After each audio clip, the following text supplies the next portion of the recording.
Hazel, you shared with me a fascinating journey you made on the relationship with your father using nesting dolls, and another dimension you added that I had never seen before, which I thought was absolutely brilliant. If you haven't got many nesting dolls, Hazel, I'm going to hand over to you to tell us what happened. I wanted to look at my relationship with my father. He had recently had a fall and was feeling quite vulnerable, and I was feeling quite vulnerable in my relationship with him. And so I wanted to explore that. And the first doll I chose was this little doll that's painted. This represents for me the sense that I know that my dad loves me. This is a sense that right at the start of everything, whatever I do, I know that my daddy accepts me and loves me. Which is very precious. It is, yeah, and it's right there at the core of things. Yeah. So it's very precious. I then wanted to think about my childhood and how I related to my dad then. And I've got this. Do tell everybody what you've got there, Hazel, because I think it's brilliant. Okay, well, I only have blank dolls and this one set here. So, but colour's really important to me. So I have a number of socks, different colour socks. And we can use the socks just to cover up the dolls so that they can represent different colours. Absolutely. Yellow represents my childhood, the young aspect, maybe primary school, where my dad was what I would say was a really fun dad. He would play with us a lot, and I would spend a lot of time with him on the allotment. I used to go fishing with my dad. It was just a really fun time. So that was very connected. Great. Yeah, absolutely. You know, your dad would choose a game, a Christmas game for the whole family to play. He'd buy it, and it would be, "What's Dad's game this year?"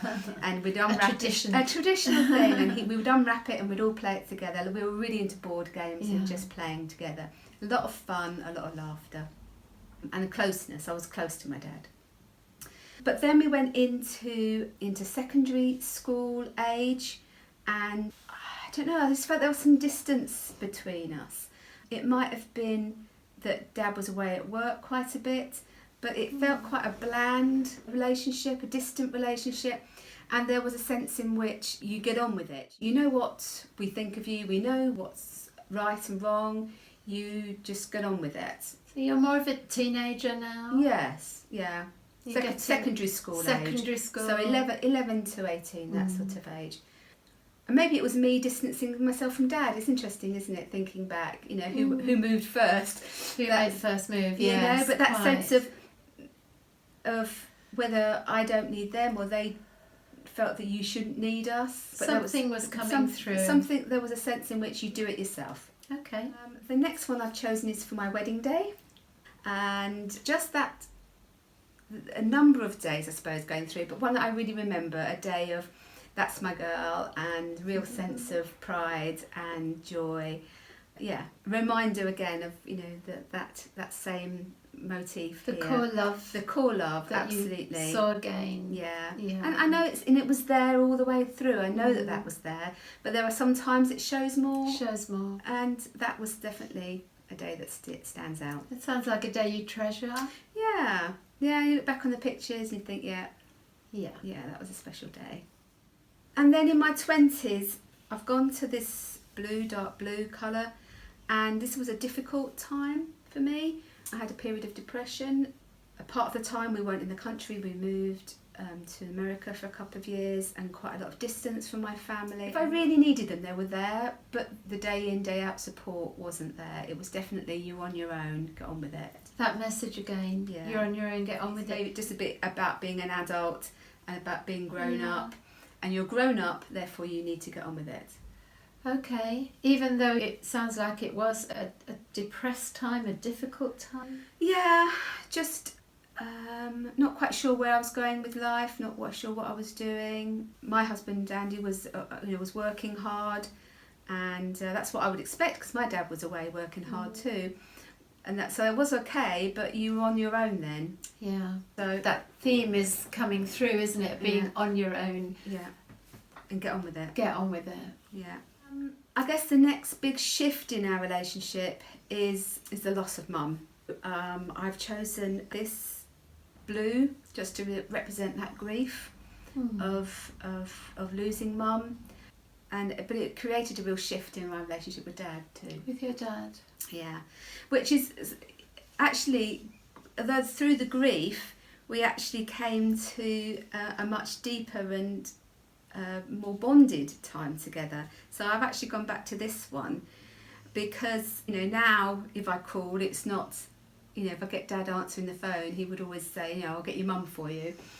And, yeah, I know that one. it's kind of like, actually, mum's not there anymore, so we have to relate directly to Dad. And actually, it reminds us of the fact that we actually get on really well. We have a good relationship. Maybe there's a sense in which he needs us more now. He needs you. Yeah. Which takes me to the last doll that I've got, which is actually, it's just a reminder, if you like, of the vulnerability of Dad.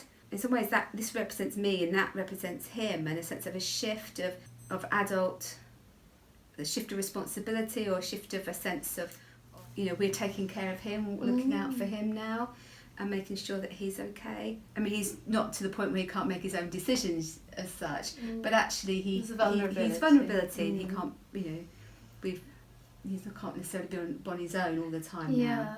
So my eye is drawn to the beginning and the situation as it is right now, and the recurrence of this part. Yeah.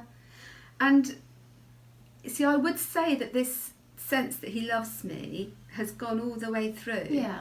And I do know that, but there are times in which, even though we know something, the other life events kind of come in and take over. There's just that sense, isn't there, of, for me anyway, of what's the access like? How easy is it for me to actually approach somebody and get help or get support? I've learned to do that more now, so I've learned to be more vulnerable with him, and I think going through the grief of losing mum enabled him to show his vulnerability more as well. This was a difficult time, and yet I can see that the benefits of going through that time have come out the other end. Thank you so much. Well, just briefly, what was it like to do it this way? Had you ever done anything similar before, or not with Dad? Actually, it's interesting because a lot of my attachment work has been with Mum and my sisters, and in some ways Dad has been in the background, and it was lovely to bring him out from the shadows, if you like, and actually work on him a bit more and reconnect with that relationship that's really special. Thank you so much, Hazel. I loved it, and I think the socks are an inspired idea.